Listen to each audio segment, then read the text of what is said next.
selamat siang. Saya Willy Simpson Nenggolan dengan 3 digit NIM terakhir 477. Di sini saya akan menjelaskan atau mempresentasikan hasil studi kasus saya dengan judul proses pemodelan B2B dengan metode notasi atau BPMN pada studi kasus pengadaan barang divisi logistik.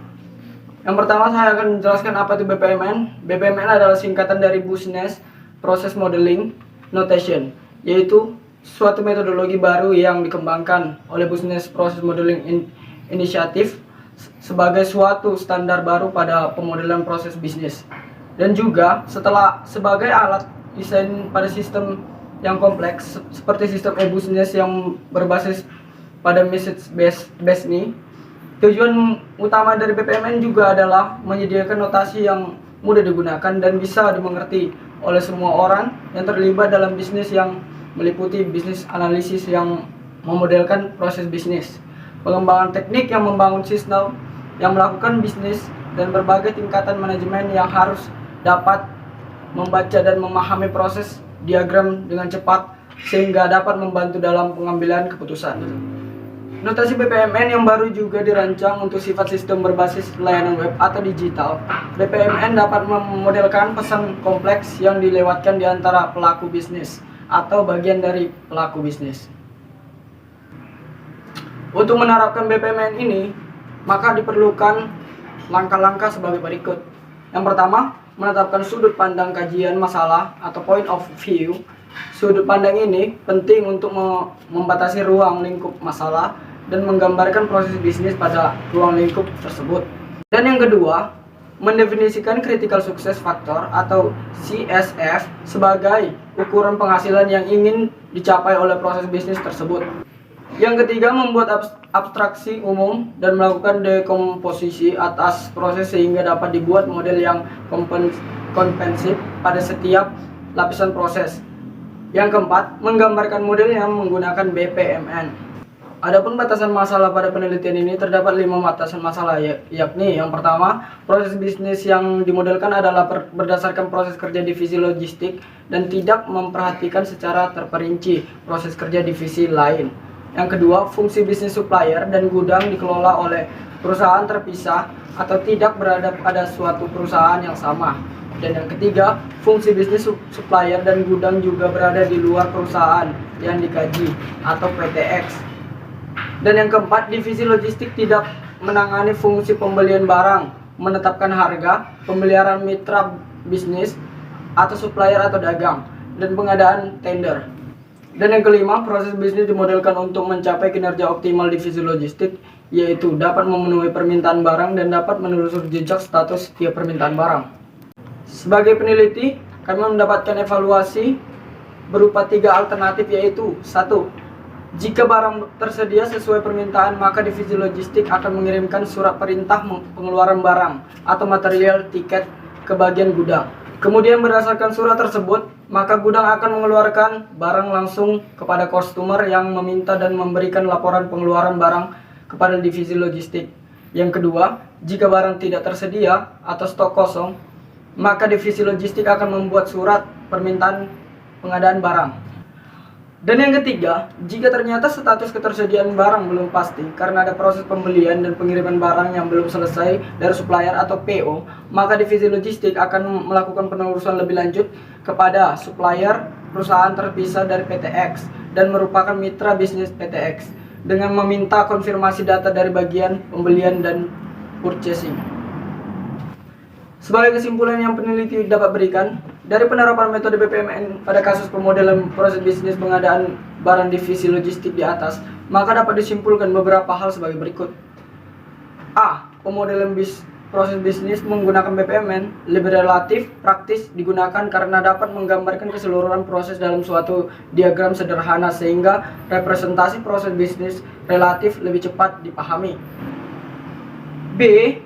BPMN sangat sesuai digunakan untuk menggambarkan tipe relasi bisnis B2B dengan mengadakan antara aliran proses dengan aliran pesan sehingga ketika satu pihak bisnis berinteraksi dengan pihak lain, maka sifat interaksi biasanya hanya berupa pesan tetapi tidak berupa sesuatu instruksi proses.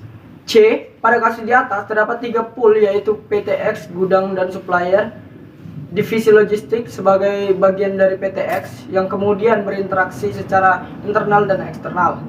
Dan yang terakhir D. Interaksi eksternal divisi logistik dengan gudang dan supplier kemudian dapat mempresentasikan sebagai tipe relasi bisnis B2B. Baik, sebagai hasil penelitian saya yang kedua pada proses bisnis dengan metode ULM dengan studi kasus toko tas House of Leather atau usaha kecil menengah yang sering disingkat dengan UKM merupakan salah satu bagian dari perekonomian suatu negara maupun daerah.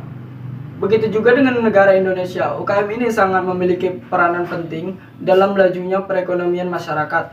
UKM ini juga sangat membantu negara atau pemerintah dalam hal penciptaan lapangan kerja baru, dan lewat UKM juga banyak tercipta unit-unit kerja baru yang menggunakan tenaga-tenaga baru yang dapat mendukung pendapatan rumah tangga. Selain dari itu, UKM juga memiliki fleksibilitas yang tinggi jika dibandingkan dengan usaha yang berkapasitas lebih besar. Keadaan tersebut menyebabkan banyaknya perusahaan yang meningkatkan pengembangan di bidang penjualannya untuk meningkatkan pelayanan yang lebih baik lagi dan dapat mengelola data dengan mudah, cepat, dan akurat. Demikian juga halnya yang terjadi dengan toko tas House of Leather. Sebagian besar proses pengolahan data dan penyajiannya masih secara manual yang dapat menimbulkan kelemahan, misalnya membutuhkan waktu yang lama dalam pemasukan data, pencarian data, pembuatan dari penyajian laporan, atau dengan kata lain tidak efisien dan dalam menggunakan waktu kerja. Faktor dominan yaitu kesalahan manusia banyak terjadi dalam mengelola data serta menyimpan dan perawatan dokumen berbentuk kertas, di mana hal ini sangat sulit ditanggulangi. Hal tersebut mendorong penulis untuk mengatasi permasalahan-permasalahan yang ada pada saat ini, yaitu dibutuhkan suatu aplikasi berbentuk pemrograman yang diharapkan dapat menjadi tempat baik bagi pelanggan maupun untuk UKM itu sendiri dalam menjual dan mencari produk yang dibutuhkan. Dengan menggunakan Microsoft Visual Basic 6.0, penulis tertarik untuk menciptakan suatu program basis data penjual. Identifikasi masalah, perhitungan transaksi penjualan dan pembayaran masih dilakukan secara manual, ditulis di kertas atau manual book. Pemeriksaan stok barang akan memakan waktu yang lama karena harus mengecek barang-barangnya satu persatu. Pembuatan laporan penjualan sering sekali mengalami kesalahan karena dilakukan dengan cara menyalin kembali nota-nota yang dikumpulkan oleh petugas penjualan. Sebagai tujuan analisis sistem, membuat sistem aplikasi penjualan yang sesuai dengan kebutuhan sehingga memudahkan karyawan dalam mengelola data, transaksi, dan pembuatan laporan penjualan, serta bagi pemimpin mempermudah dalam mengambil keputusan. Batasan masalah dalam melakukan penyusunan laporan ini menggunakan metode penelitian sebagai berikut. Yang pertama, studi lapangan, yaitu dengan melakukan observasi dalam penelitian langsung ke objek yang diteliti. Yang kedua, wawancara, yaitu teknik dengan mengajukan pertanyaan-pertanyaan yang bersangkutan dengan penelitian sebagai bahan kajian. Untuk skenario terkait use case, yang pertama, admin dan operator melakukan login terlebih dahulu. Dan yang kedua, sistem menampilkan menu utama